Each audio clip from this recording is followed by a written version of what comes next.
Order November 10th meeting of the WTA Board of Directors, and could we please have a roll call of those here virtually and in person, board members, I mean? Yes, Donovan. Here. Hawkinson. Here. Huthman. Here. Cortice. Here. Lautenbach. Here. Lilyquist. Here. And do we have Eric Davidson? I believe board member Davidson is absent. Board members Fleetwood, Sidhu, and Darwin are absent. Or do we have Dan Darwin in the boardroom? Sorry, I can't. Present. Great. Thank you, Dan. All right. Thank you. Okay. The executives do know they're now part of the board, don't they? Just a jibe. Citizen communications. Are there any written communications we haven't heard about?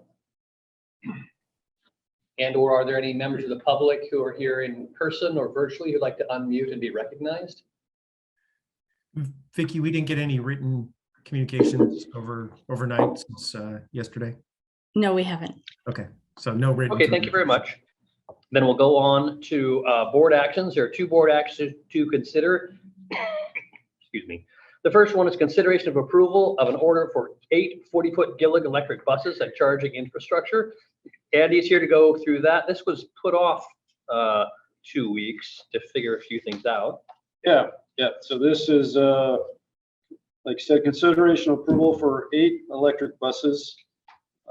Total dollar amount, all said and done, I'll go through that here in just a minute, is $11,309,000. This replaces the order in September for the 8 diesel buses. And so keep in mind, each bus is a 12-year commitment. And so if you look at the spreadsheet on page 2, the base price for each bus is $986,000. And then we have several line items of options that we can add. And right now, due to the fact we don't really know what the future holds, we are exploring which options to add. And so those options include the inductive charging, which is wireless charging. The pantograph is overhead. We have an option for an extended battery, which would give us more range. We do not need to make those decisions until we do a bus build, which will be probably about a year down the road. And so we also need to keep in mind, if we upgrade transfer stations around the county, city, what options will we have at those facilities? So yeah, total price is 13 million. And any questions on any of that? Board members? I got a question. You said the total price is 13 million. I'm looking at 11.1. Or am I missing something? Oh, I'm sorry. Yeah, 11.3. Yep, 11.3. Thanks. Well, I'll move to approve if we want to just start talking about it. Second. Is there a second? Thanks, Ally. Okay, we have a motion before us to authorize up to $1.3 million for the purchase of 8 electric buses and other things that go with those buses. So am I correct in that the decisions on these options, like the charging option and technology, that really won't come back to the board per se, but they will sort of be rolled into a final fleet transition plan. In other words, the fleet transition plan would give board guidance, and then those decisions really will be administrative. Am I correct in that, Andy, or Les?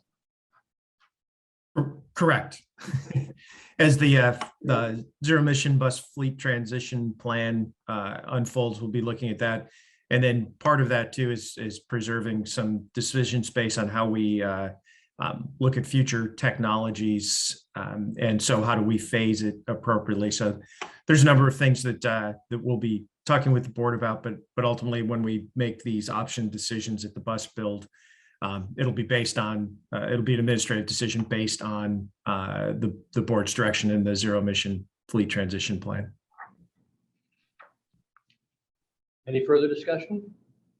Could I just ask how much the additional extended range is on the additional batteries? Just wondering how much we're getting now and how much it's going to give us. So currently the buses we have now are 440 kilowatt batteries. Base for these 8 is 580. The additional battery will be about 686. The range we'll figure out. Before you could use 80% of battery life, now they're telling us 90%. So we're hoping somewhere in the 250 mile range. Scott? I guess I'm going to pivot back to the letter to the editor. I think it was in the Cascadia Daily, where the person was, chiding us for buying electric buses and going, really the green way out of this is to get people on the buses as opposed to buying electric buses. And I think there's a lot of merit to thinking about that, because if we could spend the extra 6 million people, $6 million to double our usage, it would be a lot greener than what we're doing just by buying electric buses. And then to know that we're having such a poor track record with the first two does not encourage me to vote in favor of this. So I'm pretty sure I'll be overruled. Thank you, Scott. Any further discussion? I see Executive Sidhu has joined us. Thank you very much, Seth Paul. Hi, I'm gonna good call morning, the everybody. Good morning, everybody. Good morning. I'm going to call the question. This is going to be, I don't know how to do this, Seth. Just do it like normal. I'll just say no. Okay, we're going to do a voice vote. We're going to try a voice vote, see if that works in a hybrid setting. All those in favor of the motion signify by saying aye. Aye. Aye. All those opposed signify by saying Aye.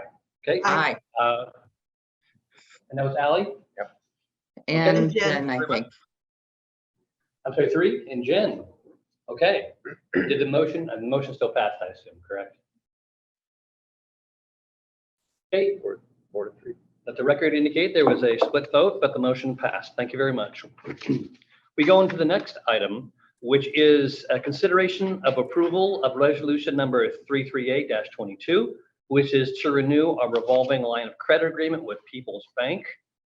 We have used this at least once before. Ms. Shipman. Certainly.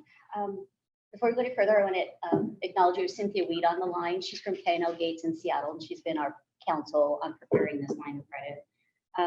Just a little bit of background. We started this line of credit in July of 2020, and that was a board request that we investigate another tool to have to supplement our operating cash. It expired in July of 22, and we're asking to renew this. What we would use it for with People's Bank is to bridge the gap between purchasing buses and the FTA reimbursement. We have a little bit of lag time there. We have used it once. I foresee we may be able to use it in the future, depending on what our bus transition plan looks like. It's a good tool to have in our toolkit to lever the operating cash. It would be a 2-year renewal, so it expire in July of 2024. And the particulars are on page 4 of the packet, but page 2 of your document. With the term 24 months, the amount $6 million. We've got a floating interest rate right now, and then it will go to adjusted prime rate. There's some loan fees and attorney fees, and then we would repay as we use the line in the next month after the line is accessed. And we've got that budgeted in, and we would accommodate that in the 2023 and the future budgets if we decide to use that. They have to answer any other questions. Shonda, is there any policy on how long, for what long the period the line of credit would be used? What sort of time gaps would we use it for? And is there policy limits on that? No, there's no policy limits on it. And the use of it is at Les's discretion. And we would advise him when we would need to use that based on what our grants look like and what our operating cash looks like. What I guess I'm going for is this was assumed to be a short-term cash flow tool.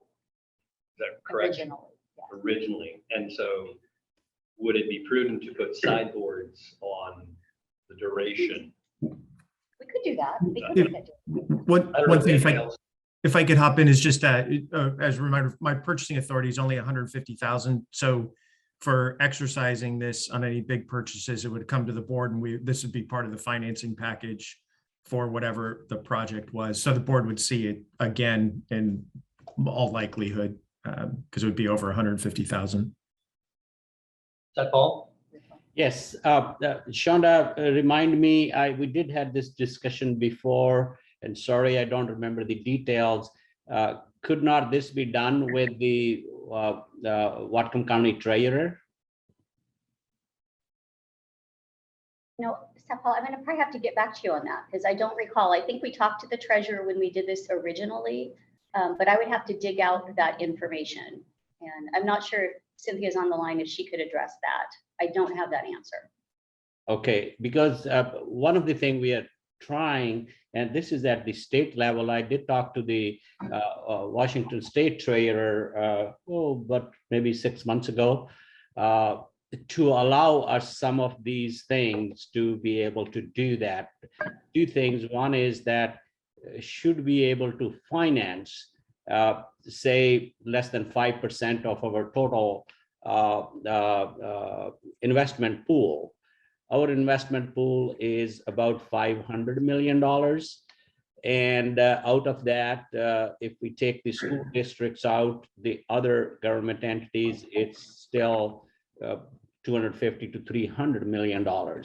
And we are not able to access that money for private use. And same is the city of Bellingham has their own pool. They're not part of county pool. So we rather use our local money. I know there are some legal hurdles, and we are really trying through the state legislature, maybe at this session, to give some concessions to the counties, especially rural counties. Maybe the big counties can handle that, the king counties of the world, but we need this kind of help that where we can use our own money and this interest or whatever goes back to the public benefit, not to a third party. So if you could please bring it up at the next meeting, what the discussion is, or if you want me to talk to treasurer about this thing, maybe for next time. I am not going to stop this, but I'm saying that we should keep exploring that. Thank you. I think that's great information. I can also touch base with Steve and Karen about that too. Okay, thank you. So first I want to recognize that Eric joined us. Sorry you had connection problems. Good to see you. And Scott. So in terms of short-term, long-term loans, at least cities are statutorily required. We have a line of credit, but you can't use it for anything over 5 years. So it is long, but it doesn't, so we can't use it for, financing something really long-term. And then we keep track of, if we have something short-term and when we pay it off, so that there's never anything on ours that's more than a couple of years. So there is, I don't know if WTA has the same rules, but at least cities, you can't, if you're going to commit long-term, you have to commit long-term. You can't use a line of credit. I would like us to consider putting a policy in place on the duration it would be used. I don't know about 5 years. I don't know about 90 days. It just seems to me some guidance on how this line of credit would be used. Yeah, the original intent was like when you're buying buses, use the line of credit. So we didn't have 6 to have months. 6 months or a year or something, so that you get it. It's just a finite period. And it usually is a very small window of time. Mhm. This is only for 2 years. Yeah. So in 2 years, we would come back to the board and ask for Right. it. So we have some of those time parameters on there built in Yep. already. But we can certainly look at using a policy. The other thing that we've talked about is trying to look for an expanded line of credit. So versus it being just for buses, having it be a more general operating line of credit. People's Bank is not really set up to do that. So we would have to go out to probably a larger institution to find something like that. So that would be an opportunity that maybe we would bring back to the board. And we're just trying to figure out how we have another tool as we're in this transition period. So as I understand it, if I'm reading the memo right, even if we never use this line of credit, we incur, I think, we'd incur costs. Correct. So we do incur the $30,000 cost just for establishment. Right. Is that it? We'd incur the 15,000 loan fee, the 0.25% of loan, and then whatever the attorney fees are. So we've already incurred attorney fees for Cynthia to work on this for us. unless if we don't exercise the option, then we won't pay the 15,000. But yes, there's costs just to have it set up and accessible. So I'm hearing Executive Sidhu suggest we should maybe look at the county for the treasurer for another possible lender for this purpose. You just suggested that it might be nice to have another sort of line of credit, not through People's Bank, that could be used more broadly. Correct. This is very specific. Correct. We can go ahead and approve this now, or we could delay this. Is there any reason not to go ahead and approve this now and do the explorations? I don't see a reason. I don't think so, because don't delay it, because the government process is really slow. If we are starting now. Okay. it'll Thank you. take a while. It's not a done deal like a bank. You go there and say, okay, we can do this. So my So- suggestion is for future. You're gonna make a motion then? Pardon me? I need a motion. So moved. I'll second it. We have a motion before us to approve going ahead with renewing the line of credit for a 2-year duration. Ms. Weed, you're on the line here. Do you have any comments, thoughts, or advice to us on this instrument or looking at other instruments? I'm not seeing Cynthia on the participant list, Oh, okay. Oh, okay. Never mind.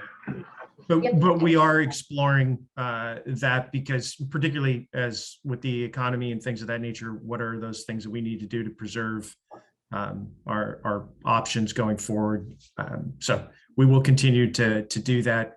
And we'll also look at the sideboard policies. But again, anything over 150,000 comes to the board, and we would talk about this as part of the financing package. So they're already implicit as a sideboard from that standpoint on there. But we'll continue to look at the policy. Okay, thank you. I'm going to go ahead and call a vote before Mr. Donovan leaves. I think he has to go. All those in favor of the motion signify by saying aye. Aye. Anyone opposed? Okay, that passes unanimously. Thank you, Todd. See you. Mr. President, if I could, there was a substantive comment in the chat back on the buses that I just want to read into the record. Tim Wilder said we're going to be discussing charging options, pantograph, inductive plug-in as part of the transition plans and the cost of each. So I just want to make sure the record reflects that comment. Thank you. Thank you, Les. So do you consider yourself, the administration, already having direction to kind of look at maybe some policy language on how the line of credit would be used in its duration? I do. Chandra, do you feel comfortable? Yeah, I feel comfortable. I don't think we need a motion for that. Okay, thank you very much. If Thank Can I there's- have one more thing? Yes, go ahead, Shonda. We do have Steve Oliver and Karen Thomas from the Whatcom County Treasurer scheduled to come talk to the board in either January or February, just sort of what they do for us. So that might be a good opportunity to layer in how they could help with the financing. Excellent. This is a little harder running a hybrid meeting, by the way. I don't know where to look. We're going to go on now. Those are the two board actions. The next board action is the consent agenda. I'll move approval. I second it. Thank you. We have a motion before us for the consent agenda, which is approval of the minutes and routine expenditures. All those in favor signify by saying aye. Aye. Anyone opposed? That's unanimous. Thank you very much. We now go on to reports to the board. There are 5 reports to the board. The first one is confirmation of decision to switch the 2021 order for 12 paratransit buses from Shetsky to Northwest Bus. This is, I think, good news, Mr. Reardon. Yes, yeah. So the board had previously approved back in 2021 purchasing 12 buses, paratransit buses from Shetsky. Shetsky has sought a over 50% increase in the price of those buses, which we were struggling to justify and get back up to try to understand. In the meantime, in searching options, thanks to Andy and John, our new fleet manager, working with Northwest Bus, they were able to get that order, and actually it's less money than what was authorized. Accordingly, I felt I had the authority to go ahead and switch the order because it was less than what the board had approved. And we've had the buses looked at by the maintenance crew and the operators to meet their needs. But wanted to specifically call this out going into the future with the board in case that you would like me to bring those forward for authorization. But again, because the amount of the Northwest Best Order was under my authority that had already been granted, I went ahead and did that, but wanted to confirm and have this discussion. Thank you, Les. Board members, any concerns or questions? Okay, Les, thanks for letting us know. Ms. Weed, I'm sorry, we actually just already passed and decided to approve the line of credit. I thank you for showing up though. I actually, the link that I received was the wrong link. It was a link for an October meeting. And finally, I got a hold of somebody at the front desk who actually walked me through your website. And it took me 20 minutes to find somebody, but she was so kind, the lady at the front desk finally got me into the meeting. And so, like I said, I tried everything, but unfortunately the link that I received said October 20th, 2022 and not November 10th. And so I apologize for being late. I really apologize. I'm all ready for this meeting. And I know it was a fairly routine matter, but I truly apologize for being late. And I really want to thank everybody at the front desk who actually helped me get into the meeting ultimately. Thank you, Cynthia. Well, thank you for trying.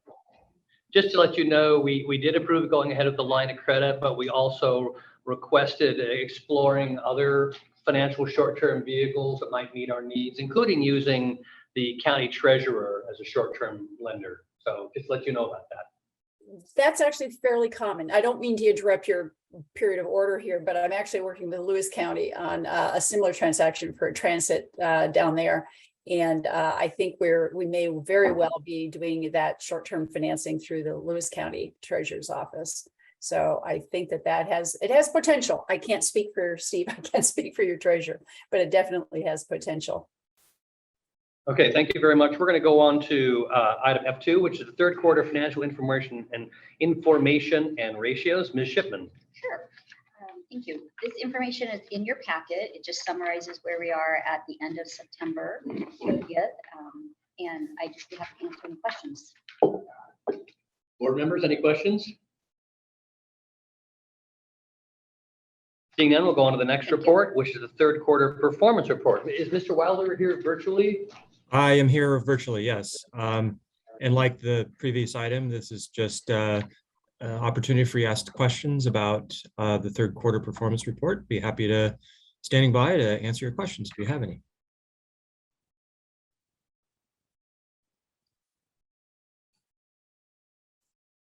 Okay, I'm seeing no questions, no hands being raised. Go ahead, Scott.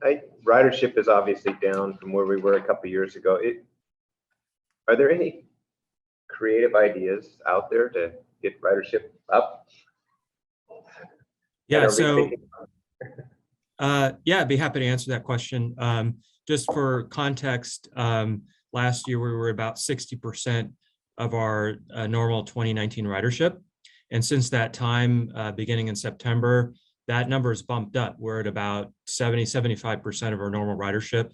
So we're seeing, like many agencies, we're seeing a slow increase in recovery. And I think that's what we expected, that it would take some time to recover back to almost near normal levels. I think that's the big question. What is new normal for us? Is it 80%? Is it 90%? Is it 100%? So I think that's the big question, but we are recovering over time. And that's hard to see in the graph because it's chunking it out. And my information is based on the latest quarter. So yeah, we're seeing some recovery. You know, I think there's some external factors still that are at play here. And I think we talked about these before, but telecommuting is a big one still that affects many different transit agencies. That's probably the big one. You know, we still have, I think, some issues around people feeling safe, particularly those who have a choice of driving. But we still retain our core ridership, and we're hopeful that it will continue to recover.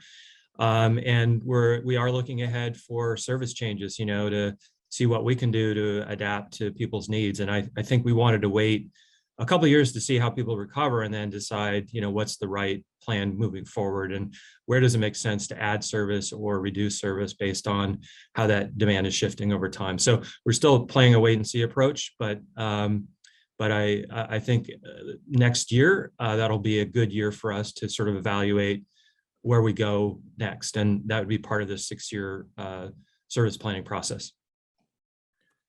And is the loss in ridership general riders, or like where's Western in this? Is they coming back to a normal ridership, or are they down like everybody else? They're down as well. It's about 75%. Like the rest of the system is pretty parallel to the rest of the system. I think the new class of freshmen coming in are riding in greater numbers. You wonder about last year's class, last couple of years class, whether they're returning or not, since they haven't had the experience of riding. They were off buses for a while, but we've seen substantial loads, not to 2019 levels, but substantial loads coming back on our bus going to Western. So yeah, that's grown as well as the rest of the system. How about the community college, Tim? The community college is down from where they were in 2019, and they have shifted to more of an online class system. They do have some in person, but it's certainly not back to where it was in 2019. And that was I've spoken to the facilities director, and that was an intentional shift to, still provide online classes. So they're not back to the normal levels, but good news is I think they're 90% occupied in their new residential facility by the Cordata station. So they're happy about that. But they still have a substantial number of online classes. So we're not seeing quite the ridership there as we did in 2019. So Tim, there's not a lot we can do about online rider or people who are telecommuting, right? That's a number of people that we will likely not get back. Can you talk a little bit about safety concerns? Because you had mentioned that. You say safety concerns, are you talking about specifically in the Bellingham or throughout the county, or talking throughout the state, or a lot of transit organizations having the same problem throughout the state because of laws that were put into place last year restricting what police can do? Or do you even know? Is that just kind of a yeah, no, absolutely, Eric. This is a nationwide issue.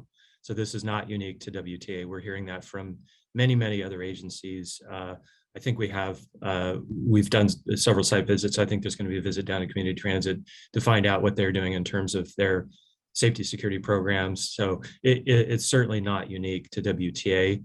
I was at a conference last week where I heard from TriMet, for example, in Portland, and they've talked about exactly the same things and damage to their state, new stops for their BRT system and security issues too. So it's certainly not unique. And that, and I think some high profile stories is what sometimes, may affect people's perception, right? Even though it's not maybe not generally true in terms of the safety on the buses. So we're dealing with that, and I think we have some options moving forward. Maybe Les, you could talk about that, but or Eric, but yeah. So it's not unique to us. Yeah. So Tim, when you say high profile cases, so is this a matter of perception that the buses are not safe because we have one or two people who wreak some serious havoc and it becomes a big story? Or do we have actual numbers of what you might classify as dangerous events, or whatever classification WTA uses, on the buses or at the bus stations? Do we have a number of what they were in the last 3 years versus what they are today? Do we have any of that data anywhere? Special occurrences might be what we call them where I work. Do we have any of that information? Eric, Jeff Benson here, the safety and risk manager. I would say we do have data. If we want to talk specifically about assaults or people wreaking havoc, I've been here 7 years in this role. I think we've had maybe 6 official assaults where someone has actually put their hands on somebody. Had a couple of operators hit by passengers Over the 7 years. Over the 7 years. So here in Whatcom County, I would consider our system quite safe in comparison to large metro areas. But we still are struggling with graffiti, vandalism, some general disrespect of staff members. But if we're talking about true security issues where people are endangered, we don't see a lot of that here in Whatcom County. Jeff, do you feel comfortable addressing the perception issue? I would say, there was recently an article, I believe, in the Washington Post or one of the New York Times, perhaps, about something that took place in a transit station. And I think those can affect perception, particularly with people that have the ability to possibly ride transportation versus drive their own vehicles. Like Tim referenced, people that have the choice sometimes just feel that it might be a better option to drive.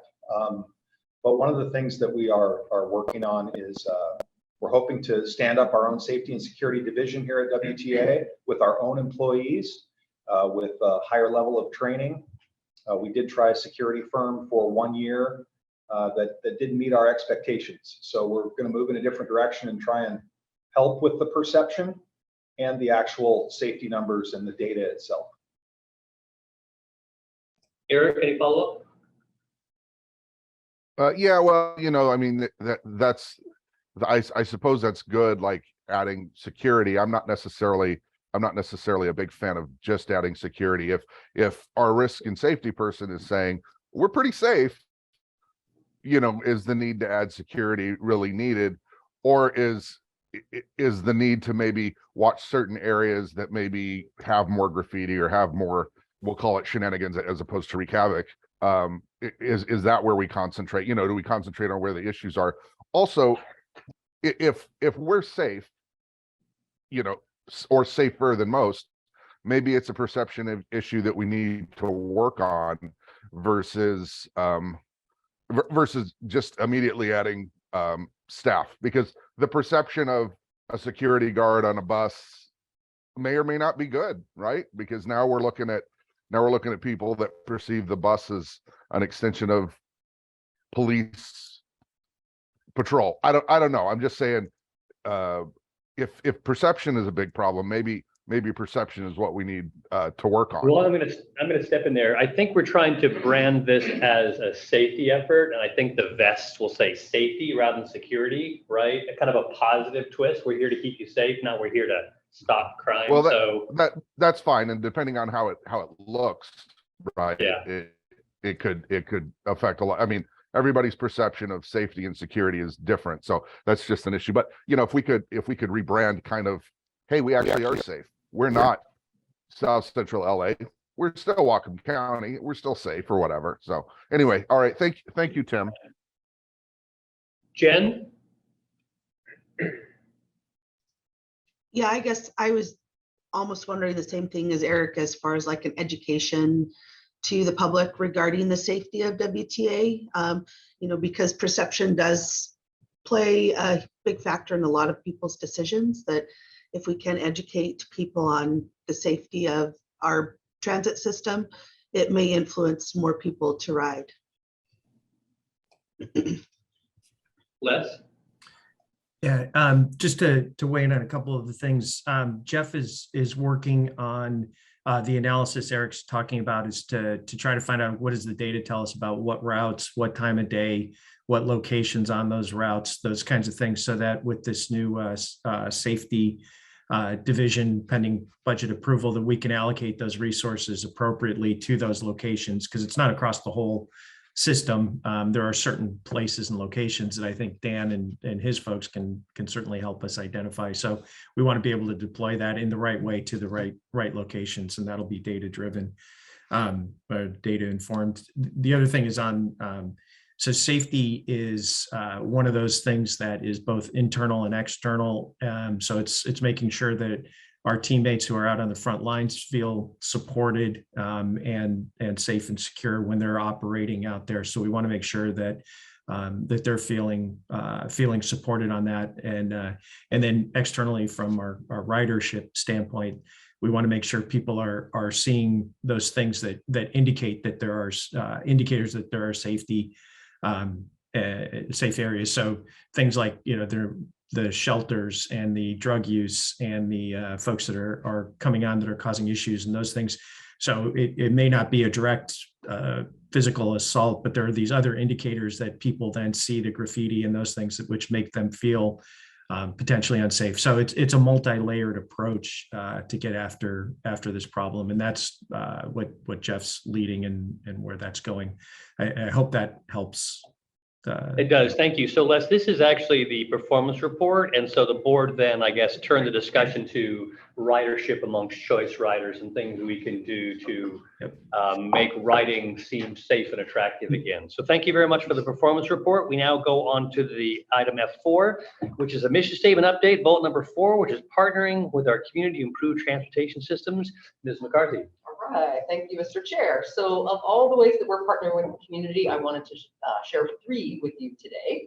The first one is community events, and we had a huge season of community events between about May and September. I think we did over 20, and these are great. These are an opportunity for people to interact directly with a transit operator, learn how to load their bike on the bus, ask them questions about how to ride the bus, and if they have little kids, to allow them to sit in the seat. And you would have no notion of how popular that is unless you've seen it happen.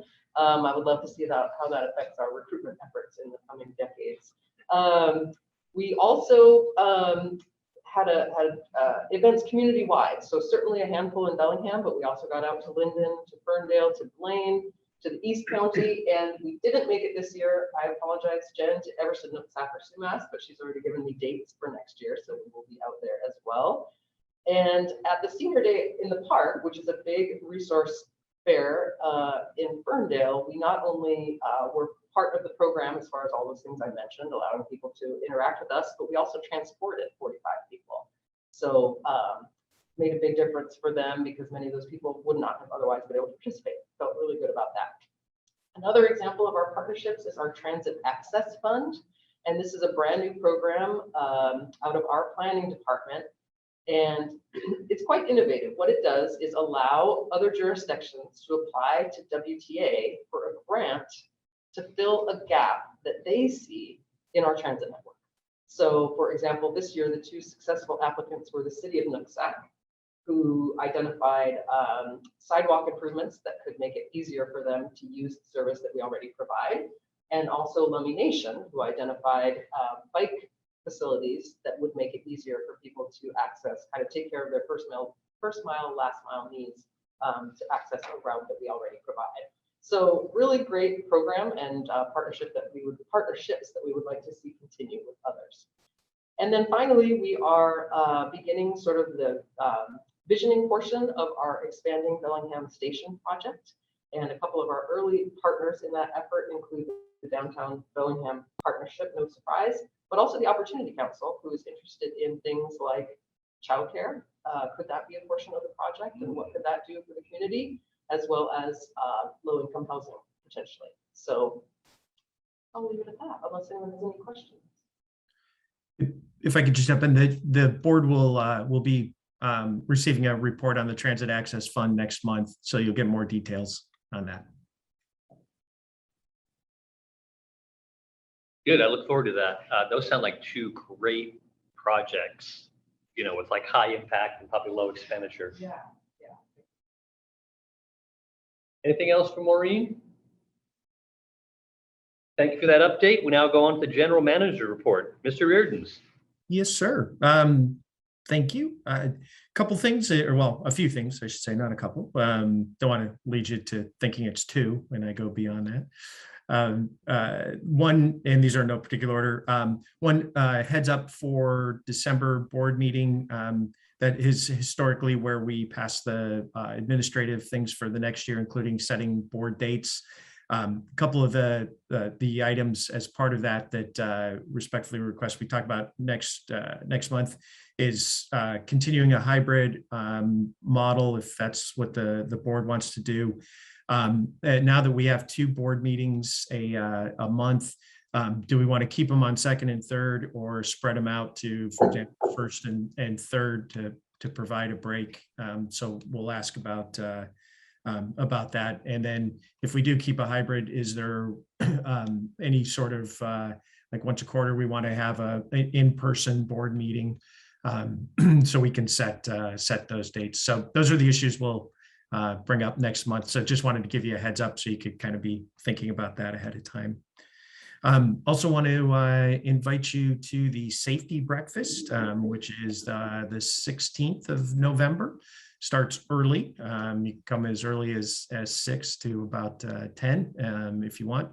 Be down in the maintenance bays, and you can grab some breakfast if you want.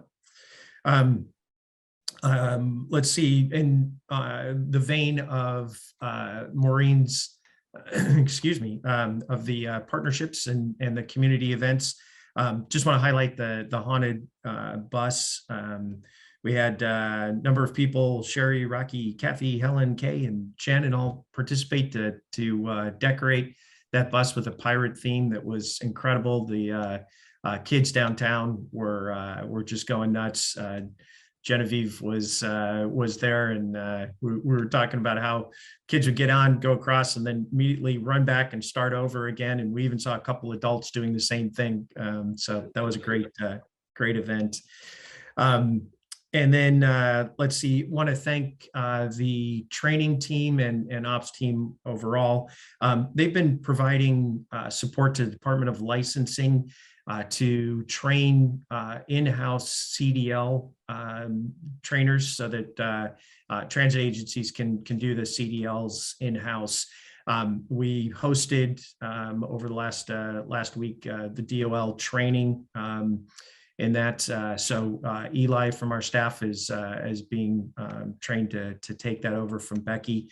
Want to give a special shout out to Becky Weston, who has run that and has taken her time to train operators from multiple transit agencies in the northwest corner of Washington. So because they were having trouble with that. So just another example of partnerships with the state and other transit agencies on that. The other thing I wanted to pass along, and I will ask Eric on the cold weather shelter that we did this week. I know Eric's been monitoring that, and we provided support.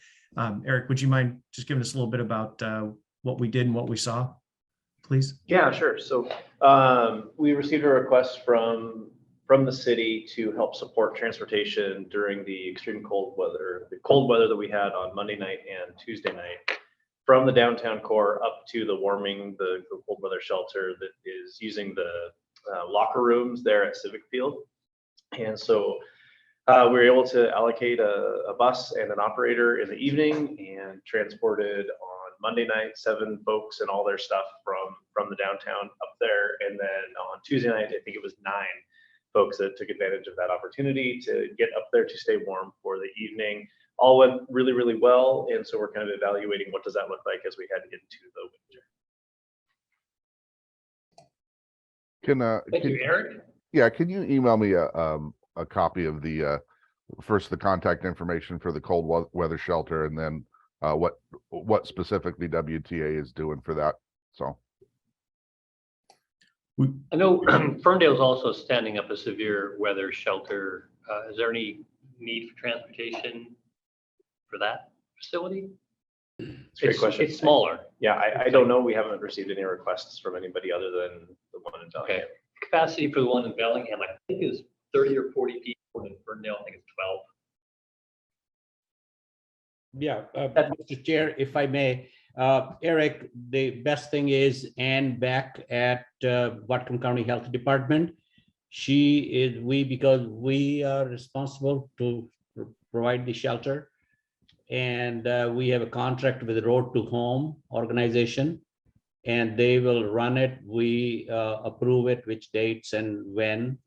And city is a partner with us, and they provide some services and things. So I can send you Ann's email information, and you can get more information from them. that'd be great. Thanks, Paul.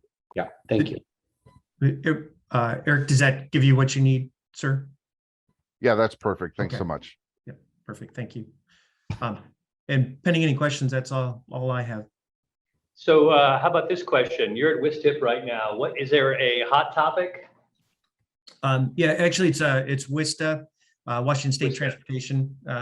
And the two of the big topics, one that we just talked a lot about is safety. King County, Community Transit, Everett, and a few others are all doing similar to what we're doing and trying to set up a safety division to try to work on those things that we talked about.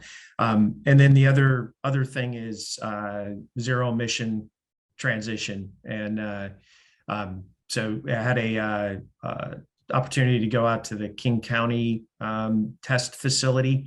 They're testing pantograph overhead chargers, plug-in chargers with different types of vehicles to see what works. It felt like it was almost a university class that they're doing and testing and things like that. So good opportunity for us to leverage some of their experience.